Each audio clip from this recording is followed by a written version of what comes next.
Assalamualaikum warahmatullahi wabarakatuh. Rahayu Rahayu Sagung Dumadi.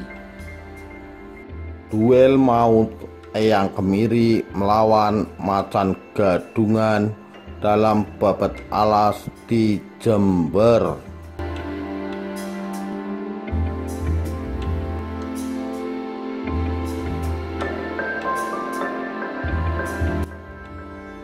Eyang Kemiri adalah seorang demung dari wilayah Kerajaan Kediri dengan nama aslinya Raden Tarsan Mangkuningrat atau Kecruk Lodra. Sejak runtuhnya Kerajaan Kediri yang digempur Raden Wijaya penguasa Majapahit, Tarsan Mangkuningrat melarikan diri ke arah timur, hendak menuju Gunung Agung Bali untuk menemui gurunya Empu Nunggal, murid dari Resi Markandeya. Di tengah perjalanan, Kecruk Lodra melintasi hutan belukar yang ditumbuhi pohon-pohon besar dan semak rotan. Konon kabarnya, hutan tersebut dihuni berbagai makhluk halus yang dipimpin oleh siluman macan putih bernama Gadungan. Pasukan demit yang beringas dan kejam dalam memangsa manusia di alas tersebut sudah tersohor hingga ke daerah Kediri. Dari saking bengis dan saktinya Macan Gadungan, konon berpuluh-puluh pendekar sakti yang melawannya kala itu tidak satupun yang berhasil melukainya. Bahkan tidak jarang pertempuran dari segenap pendekar sakti itu berakhir dengan kematian. Alasan ini pula lah yang membuat Tarsan Mangkuningrat melintasi hutan tersebut. Dalam pikirnya, jika beruntung dapat mengalahkan Macan Gadungan, hitung-hitung dia menebus karma di masa hidupnya. Hampir seharian Mangkuningrat berjalan menyusuri hutan tersebut. Akan tetapi belum satu pun demit yang dijumpainya. Hingga hari menjelang malam, tepat di bawah pohon kemiri, Tarsan hendak beristirahat dengan membentangkan secari kain untuk alas berbaring. Belum usai membentangkan kain tersebut, terdengar suara menggelegar auman macan Gadungan dari atas bukit tepat sebelah timur dari pohon kemiri yang hendak dijadikan peristirahatan Mangkuningrat.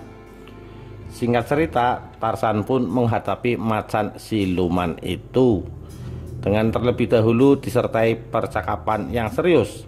Adapun percakapan itu dimulai dari Macan Gadungan. Macan, wahai kau yang berada di bawah, kemarilah, akan aku santap dagingmu untuk makan malamku. Mangkuningrat, jangan jumawa kau makhluk iblis, kemari turun, akan kuhujam dadamu dengan cundrikku. Konon cundrik bernama Kyai Suro yang digunakan melawan Macan Gadungan hanya berukuran kecil, tidak lebih dari 1 cengkang. Macan, hahaha, kau anggap aku ini terasi yang akan terbelah hanya dengan pisau kecil mainanmu itu? Tanpa basa-basi lagi, Macan Gadungan langsung terbang hendak mencengkram Mangkuningrat. Saat Macan Gadungan meloncatinya, Mangkuningrat merunduk sebentar dan menancapkan cundrik pusaka dengan ujungnya yang mengarah ke atas tepat di bawah pohon kemiri. Setelah itu, Mangkuningrat pun mundur beberapa langkah menjauhi pusakanya tersebut. Sontak saja saat Macan Gadungan mendarat di tanah, kakinya tertancap keris pusaka milik Mangkuningrat dan tidak dapat mencabutnya dari tanah. Segala daya upaya dan kesaktian pun dikerahkan Macan Gadungan untuk segera lolos dari jerat cundrik Kyai Suro. Namun sia-sia saja, hasilnya tetap nihil. Hingga malam berlalu berganti pagi, barulah Raden Tarsan menghampirinya seraya menyapa sang Macan Gadungan yang sudah lunglai tak berdaya. Tampak di kaki macan gadungan masih tertancap cundrik yang sudah berlumuran darah.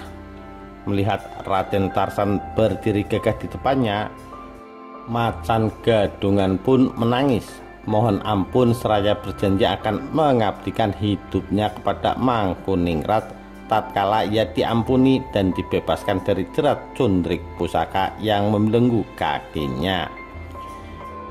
Singkat cerita, Raden Tarsan Mangkuningrat pun membebaskannya dengan syarat dapat membabat hutan tersebut untuk dijadikan pemukiman manusia.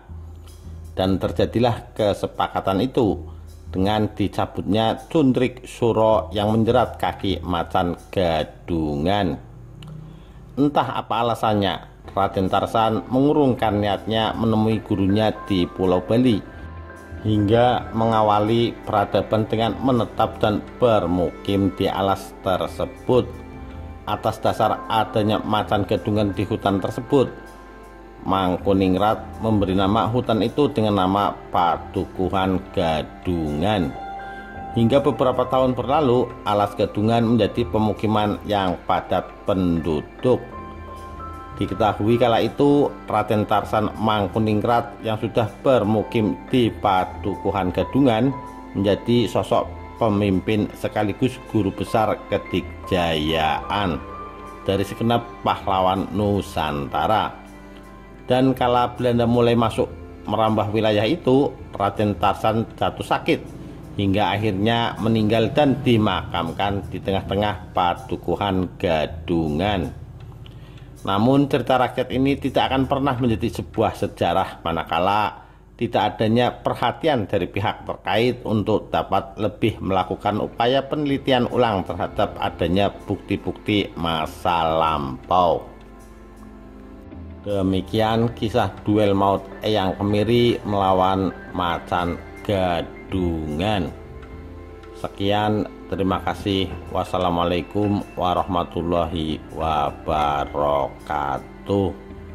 Rahayu, Rahayu Sagung Dumadi.